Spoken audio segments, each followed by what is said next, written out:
Tämä on kuitenkin niin uutta, koko tämä juttu. Ei tällaista konseptia ole ollut aikaisemmin.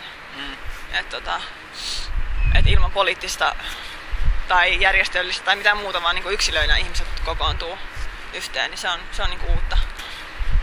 Niin, en mäkään usko, että tässä nyt valtavia muutoksia nopeasti tapahtuu. Tämä on tosi niin kuitenkin silleen hitaasti tapahtuvia asioita ja isoja juttuja. Mutta kuitenkin mulla on parempi mieli, kun mä oon täällä, enkä niin kuin ole siellä kotona ja tutki yksin koneella näitä asioita ja ole silleen, että apua, mä en kestä.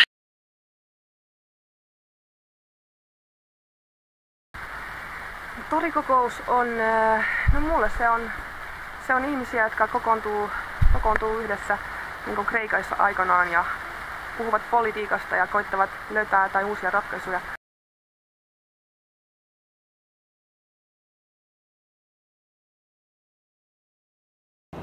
Ongelman ydin on siinä, että ihmiset ei ymmärrä yhtään, että kuinka se rahajärjestelmä toimii. Meidän raha- ja pankkijärjestelmä se on petokseen perustuva pyramidihuijaus, joka tulee romahtaa kohta ja tulee ehkä romuttamaan meidän yhteiskunnan siinä samalla tosi pahasti. Ongelma on se, miten valta on keskittynyt tällä hetkellä suuryritykselle ja pienelle rahaeliitille. No se ydin on ahneus, että kaikki perustuu ahneudelle, koko järjestelmä. Että meidän talousjärjestelmä on täysin kieroutunut ja ihmiset ei ymmärrä sitä. Mä kävelin tässä kerran ohi ja totesin, että täällä ollaan asialla, joka on hautunut päässä vuosikymmenet. No, minkä takia mä oon? No, varmaan sen takia, että mä en niin kuin jotenkin vastusta tätä nykymenoa, että mä en niin kuin halua elää tällaisessa yhteiskunnassa, missä mä tällä hetkellä niin kuin elän. Ja mä haluan niin kuin ilmaista protestin sillä ja olla täällä ja yrittää keksiä niin kuin uusia ratkaisuja ja vaihtoehtoja, miten voisi niin kuin toimia, koska niin tämä nykymeno ajaa meidät oikeasti tuhoon. No mä oon täällä sen takia, koska mä en ymmärtänyt, että se aika on tullut, kun pitää oikeasti tekemään jotain konkreettista. Että enää ei, niin jos on tyytymätön tähän maailman menoon, niin se ei auta enää, että vaan niin valittaa ja ruikuttaa ja hakkaa päätä seinään. Itse kun olen ollut yhteiskunnasta paljon kiinnostunut, niin päätin tulla tsiikkaa, mikä tämä meininki on, ja jäin koukkuun.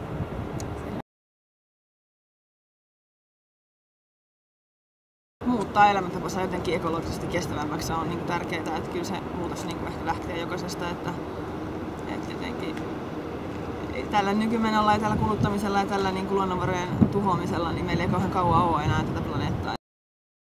Oppia, kertoa, jakaa, opettaa. Niin, se on jokaisesta kiinni. Se on semmoinen palapeli, semmoinen jumalallinen palapeli, mistä kaikilla on oma roolinsa. Paneutumalla nyt näihin asioihin.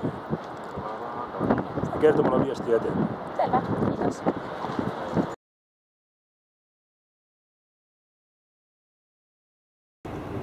Muutokseen, lyhyesti muutokseen. Minkälaiseen muutokseen? No, yhteiskunnan rakenteet pitäisi muuttaa aivan toisenlaiseksi, että Sveitsin malli on ihan ok. Sieltä suora demokratia, hallitus tekee kansalaisille ehdotuksen, se lähetetään kotiin, kansalaiset lukee sitä läpi. Ne, ketkä haluaa äänestää, ne äänestää sit siitä ja tämä kansanäänestys olisi sitten sitova. Sellainen muutos, että pankit ei pysty luomaan rahaa enää tyhjästä, eikä ne ei pysty luomaan rahaa, eikä ne pysty tuhoamaan rahaa. Että se rahan luominen ja sen tuhoaminen pitäisi erottaa pankkien lainaustoiminnasta. Estää jotenkin.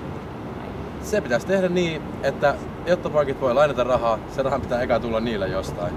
Nykyisin se ei ole niin. Joo. Ja se muutettaisiin niin, ja sitten luotaisiin joku toinen mekanismi, jolla se raha luodaan ja syötetään talouteen. Niin se olisi ihan totaalinen vallankumous. Siis siihen, että jokaisella on toimeentulo ja säällinen elämä. Keskeinen merkittävä seikka on tämä, että niin rahan luonti pitää palauttaa valtiolle.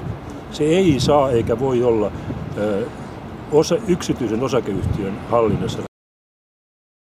Mä toivon, että ainakin Suomen kohdalla niin saataisiin niin ihmiset liikkeelle, hereille. Ihmiset kiinnostumaan asioista vähän syvemmin, kiinnostumaan ottamaan selvää asioista, miten ne oikeasti toimii.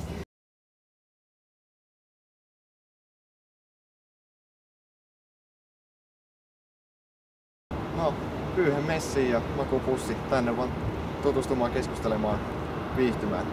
Ja mun terveistä on ennen kaikkea, että oppikaa rahasta vähän. Ottakaa selvää, että miten raha luodaan, miten pankkijärjestelmä oikeasti toimii.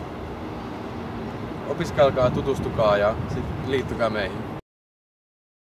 No, muistakaa, että meidän valta on rajaton heti kun me tajutaan sen. Tulkaa ihmeessä mukaan tänne ja tehdään se yhdessä, koska me tarvitaan joka ikinen ihminen mukaan tähän niin kuin jossain mielessä. Olisiko se sitten se muutos tapahtuu sisällä semmoinen, että tavallaan on, niin kuin hyväksyy sen, että me ei voida enää jatkaa tällä. Että onni ei tule näistä materialistisista asioista, vaan tulee jostain ihan muusta. Ja mä uskon, että Suomen kansa ja Suomen nuoret pystyy tulemaan yhteen ja tekemään aivan täydellisen vallankumouksen.